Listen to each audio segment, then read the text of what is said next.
పరదాల మాటున ముఖ్యమంత్రి గారు అని అనగానే చాలా మందికి అనిపించేది ఏంటంటే ఎక్కువగా జగన్ గారి హయాంలో ఉన్నప్పుడు జగన్మోహన్ రెడ్డి గారిని పరదాల చాటున ముఖ్యమంత్రి అని పిలిచేవారు.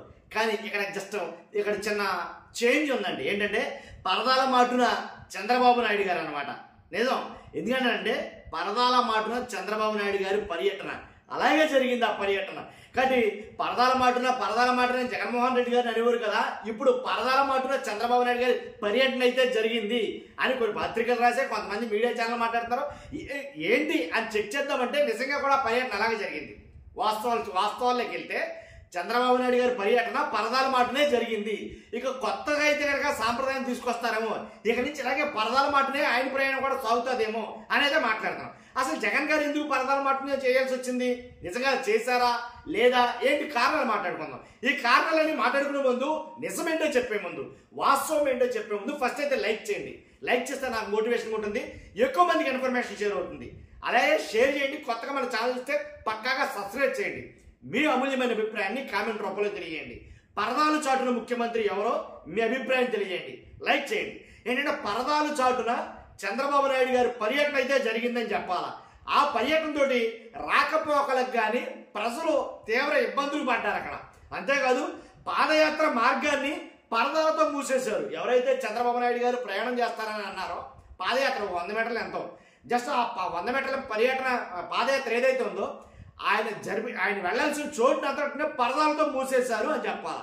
కాబట్టి పరదాలకి జగన్మోహన్ రెడ్డి గారికి చంద్రబాబు నాయుడు గారికి ఉన్న తేడా ఏంటంటే, జగన్మోహన్ రెడ్డి గారు పరదాల మాటల్లో తప్పులేదు, జగన్మోహన్ రెడ్డి గారికి బ్యారికేడ్లు కట్టినా తప్పులేదు. ఎందుకని అంటారేమో, జగన్మోహన్ రెడ్డి గారు ఎక్కడికి వెళ్తే అక్కడ ఇసుకేస్తే రానంత జనం సునామీలో వచ్చేవారు. అవునా కదా? గుండె మధ్య చేసుకుని చెప్పండి ఖచ్చితంగా. జగన్ గారు ఎక్కడికి వెళ్తే అక్కడికి జనం సునామీలో వస్తారు, దాంట్లో ఎలాంటి డౌట్ లేదు. వాళ్ళని కంట్రోల్ చేయడానికి పోలీసు వ్యవస్థ నానా తిప్పలు పడాలా, ముప్పు తిప్పలు పడాలా. ఒప్పుకున్నారా? కాబట్టి ఇది వాస్తవమేనా? ఎక్కడ దాకా ఎందుకు, ప్రభుత్వం చెప్తుంది కదా మేము కంట్రోల్ చేయలేకపోతున్నాం. రీసెంట్గా జరిగిన పర్యటన చూస్తే చాలు మీకు.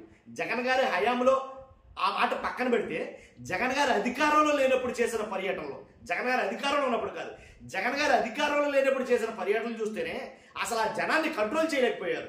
ఏంటి ఇంతమంది జనం వస్తే కూటమి అప్రదిష్ట పాలవుతారని బ్యారికేడ్లు పెట్టారు, రోడ్లు తవ్వారు, ముళ్ళ కంచెలు వేశారు, ఏంటి చెక్ పోస్టులు పెట్టారు, ఏంటి కిలోమీటర్గా చెక్ పోస్ట్ పెట్టారు. ఇన్ని రకాలుగా జనాలు ఆపితేనే జనం తండోపు వచ్చి పడిపోతారు.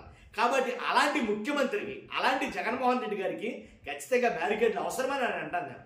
పరదాలు ఉన్నా తప్పలేదని అంటాను నేను. కాకపోతే ఇక్కడ వ్యత్యాసం చెప్పాలా. చంద్రబాబు నాయుడు గారు వెళ్తే అంతమంది జనం రారు, ఇది వాస్తవం. మీరు ఒప్పుకున్నా ఒప్పుకోపోయినా, మీకు నచ్చినా నచ్చకపోయినా జరిగేది ఇదే. ఏంటంటే జనాలు తోలితే తప్ప స్వచ్ఛందంగా వచ్చే జనం తక్కువ అని అంటాను నేను.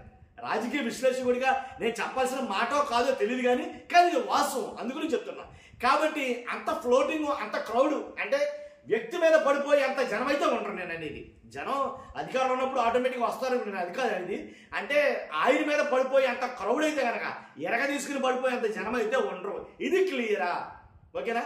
కాబట్టి ఇప్పుడు చంద్రబాబు అలాంటప్పుడు ఆయనకు ఉండొచ్చు, తప్పలేదు అని నేను అంటాను. కానీ చంద్రబాబు నాయుడు గారికి పరదాల మాటలో చంద్రబాబు నాయుడు గారి ప్రయాణం ఏంటి అని అంటే కనుక ఖచ్చితంగా చూద్దాం. అది సీఎం చంద్రబాబు నాయుడు గారు పెద్దాపురం పర్యటన అయితే కనుక చేశారు. అది ఎలాగంటే కట్టుదిట్టమైన ఆంక్షల నడుమ పరదాల మాటన సాగింది అనేది చెప్తున్నారు. ఎలాగా? దీంతో ప్రజలు తీవ్ర ఇబ్బందులు పడ్డారు.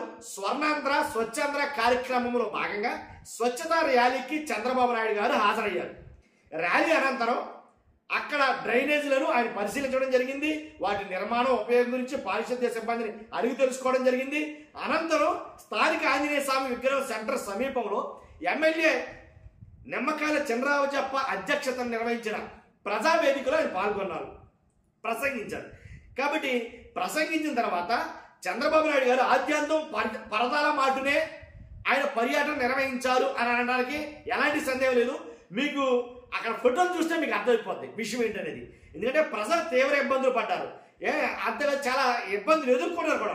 సామర్లకోట పెద్దాపురం వెళ్లే రోడ్లను మూసివేయడంతో రాకపోకలకు తీవ్ర అంతరాయం అయితే కనుక కలిగింది. వేల మంది పోలీసులతో రోడ్లను దిగ్బంధించడంతో ఉదయం నుంచి సాయంత్రం వరకు 2 గ్రామాలకు, నేను ఏదైతే చెప్పానో సామర్లకోట కానీ పెద్దాపురం కానీ, ఈ 2 గ్రామాలకు రాకపోకలు నిలిచిపోయాయి. ఎక్కువగా మఫ్టీలో ఉన్న పోలీసులు ఎక్కువయ్యారు. అక్కడ మఫ్టీలో ఉన్న పోలీసులు పహారా కాయడం చాలా ఆశ్చర్యం కలిగించింది జనాలకు కూడాను, అక్కడ ఉన్న పబ్లిక్కి. చంద్రబాబు నాయుడు గారు పాదయాత్ర చేసిన 100 మీటర్ల దూరం, ఏదైతే 100 మీటర్ల దూరం ఉందో ఆ 100 మీటర్ల దూరం కూడాను రెండు వైపులా ఇరువైపులా ఫ్లెక్సీలు కట్టేశారు.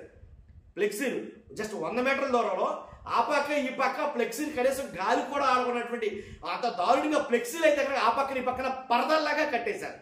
ఇదే దీని గురించి ఎలా ఫ్లెక్సీలు కట్టినందుకే ఆనాడు జగన్మోహన్ రెడ్డి గారి గురించి చాలా మంది చాలా రకాలుగా మాట్లాడారు. ఇప్పుడు కూడా అదే చెప్తున్నా, జనాలు వచ్చి ఎరగదీసి పడిపోయే ఆ వ్యక్తి మీద అయితే కసి కట్టాలి అని అయితే కనుక. కాబట్టి 100 మీటర్ల దూరం అంతా రెండు వైపులా ఫ్లెక్సీలతో మూసివేశారు. సభ ముగిసిన తర్వాత టీడీపీ కార్యకర్తల సమావేశానికి చంద్రబాబు నాయుడు గారు వెళ్లే వరకు సుమారు 45 నిమిషాల పాటు సభా ప్రాంగణం నుంచి జనాన్ని బయటకు రాకుండా ఆంక్షలు విధించారు. ఎందుకంటే ఎక్కడ సభ పెట్టినా ఏదో 10 నిమిషాలు పావుగంట నుండి వెళ్ళిపోతున్నారు వీళ్ళు. కానీ అలా వెళ్లకుండా ఆంక్షలు అయితే కనుక సభా ప్రాంగణానికి చుట్టూ అవి కట్టేయడం, బారికేడ్లు కట్టేయడం, కొన్ని ఆంక్షలు అయితే నియమించారని అక్కడ జనమే మాట్లాడుతున్నారట. కాబట్టి దీంతో సభకు వచ్చిన జనం ఎటు వెళ్ళడానికి అవకాశం లేక అక్కడే ఉండిపోయారు అని అయితే కనుక కొన్ని పత్రికలు రాశాయి, కొన్ని మీడియా ఛానల్ కూడా చెప్పాయి. వాస్తవాలు కూడా అందుకు తగ్గట్టుగానే ఉన్నాయి. కాబట్టి పరదాల చాటున ప్రయాణం అనేది, పరదాల చాటున పర్యటన అనేది ఎవరిదనాలి, ఎవరు చేస్తే కరెక్టు, పరదాలు ఎవరికి ఉండాలి, ఉన్నా తప్పు ఎవరికి ఉంది. కాబట్టి నేను చెప్పింది మీకు క్లీన్గా అర్థమవుతుంది. కానీ ఖచ్చితంగా మీ అభిప్రాయం అయితే కనుక పరదాలు చాటున ముఖ్యమంత్రి అనే మీ అభిప్రాయం అయితే కనుక ఖచ్చితంగా మీ కామెంట్ రూపంలో తెలియజేయండి. ఫస్ట్ అయితే లైక్ చేయండి. Thank you very much.